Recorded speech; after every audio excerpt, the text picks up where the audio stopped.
स्वामी जी देखिए, लगातार दस्त, उल्टी, ये सारी चीजें शरीर से पानी और जरूरी इलेक्ट्रोलाइट्स को तेजी से शरीर से बाहर निकाल देती हैं। और जब मामला गंभीर हो जाता है तो किडनी तक असर पहुंचने लगता है।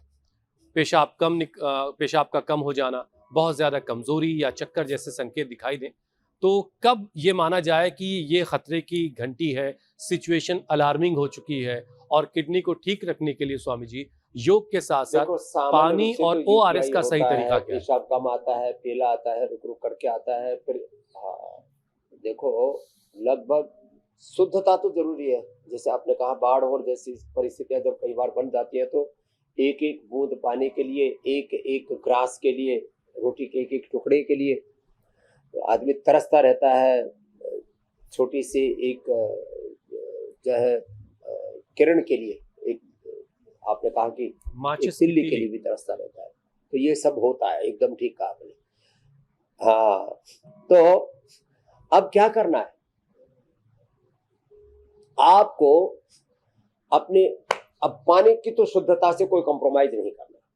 मैंने कहा ना, आप प्यासे रहेंगे तो मरेंगे नहीं। गंदा पानी पी लिया तो इन्फेक्शन होकर के मौत हो सकती है। और मैंने कहा 3 दिन से लेकर के 15 दिन तक बिना पानी के रहा जा सकता है। अब अचानक तो नहीं रहा जाएगा, लेकिन हाँ, इतनी बात जरूर है कि अब तो 24 घंटे में कोई ना कोई साधन करके हेलीकॉप्टर से ही चाहे ड्रॉप करना पड़े, पानी और कुछ थोड़ा बहुत खाने की सामग्री लोगों को मिल ही जाती है। तो गंदा पानी तो पीना ही नहीं।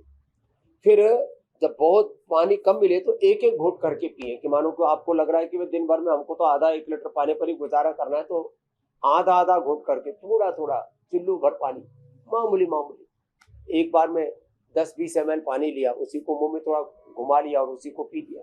ऐसे गुजर बसर करना पड़ता है। एक्टिविटी कम करें। फिर जो स्वस्थ लोग हैं उनको लगभग 2-2.5 से लेकर के 3 लीटर तक, और जिनको किडनी की प्रॉब्लम है उनको लगभग 1 लीटर पर, कई बार तो आधा लीटर पर ही हम गुजर बसर करने के लिए बोलते हैं। और कहते हैं कि भाई अब बहुत ज्यादा हार्ड वर्क मत करो, इंटेंस वर्कआउट मत करो।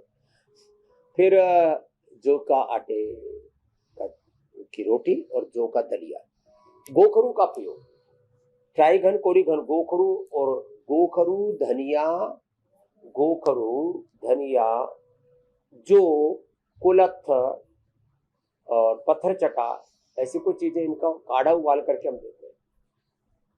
नीम और पीपल के पत्तों को रस हमने पिलाया। क्या इसके गजब लाभ है। इधर बहन बैठी, बोला आपने बताया था गुरुजी मेरे को तो वर्टिगो हो गया, आपने बोला था एलोवेरा ही थोड़ा गर्म करके डालो, 1 बूंद डाली, उसके बाद में वर्टिगो भी गायब और सर्वाइकल भी गायब। छोटे छोटे उपाय है, बड़े गजब होते हैं। ये पॉइंट दबाए, ये किडनी के लिए। फिर अभी तो हमने, पहले तो चंद्रप्रभा गोक्षरादि खाने के बाद देते थे, अब तो हम कहते हैं 2-2 गोली सुबह शाम रिनोग्रिड खा लो।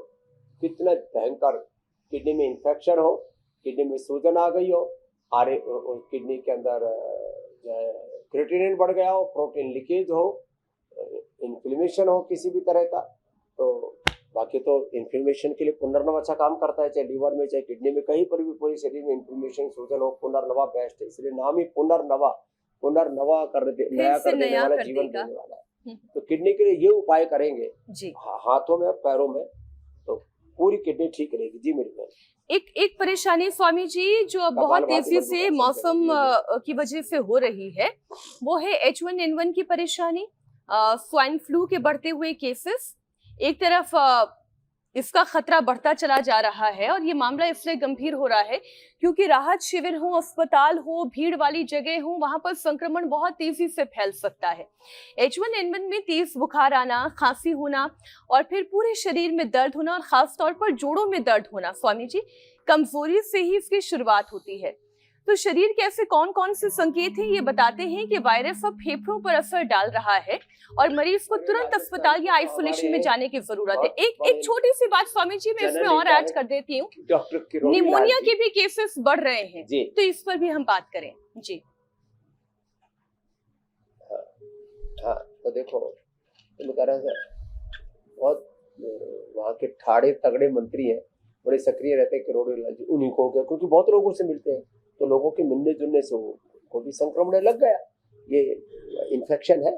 तो अब स्वाइन फ्लू हो मैं तो कहता हूँ किसी भी प्रकार का बैक्टीरियल वायरल फंगल इन्फेक्शन सबके लिए गिलोय तुलसी तो अप्रतिम है। गिलोय तुलसी, थोड़ा उसमें एक काली मिर्च, एक दो लौंग और थोड़ा सा दालचीनी, ये थोड़ा सा डाल करके उबाल करके काढ़ा पी लो।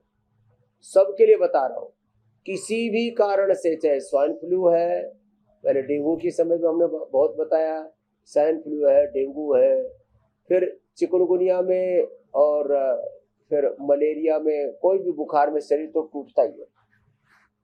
तो ये शरीर ना टूटे और बुखार भी उतर जाए तो गिलोय अत्यंत वातनाशक है, अत्यंत कफनाशक है और किसी भी प्रकार के संक्रमण से, बैक्टीरिया वायरल फंगल इन्फेक्शन तक से बचा ले।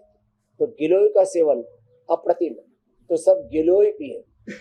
और रही बात फिर सर्दी जुकाम बुखार के साथ साथ आपने कहा कि निमोनिया आदि का खतरा रहता है, तो ये कंठामृत और ब्रोंको, ये तो सबके घरों में ऐसी होनी चाहिए। एक जनरल रूटीन में भी ये कंठामृत और ये ब्रोंको, ये एक एक मुंह में ऐसे डाल लें, ये बड़ी अच्छी है। एक ये ब्रोंको और एक कंठामृत, ये मुंह में डाल लिया और उससे पूरा इन्फेक्शन आदि दूर हो जाता है। जब ये, अब देखो भस्त्रिका, कपालभाति, लंबा सांस लेना, कपालभाति, अनुलोम विलोम करना, फिर स्वर्ण वसंत मालती, अभ्रक भस्म, त्रिकुटा, शीतोपलादि, इनका ना 1 महीने में 3 से 5 ग्राम स्वर्ण वसंत मालती और 5 से 10 ग्राम अभ्रक भस्म ली जा सकती है।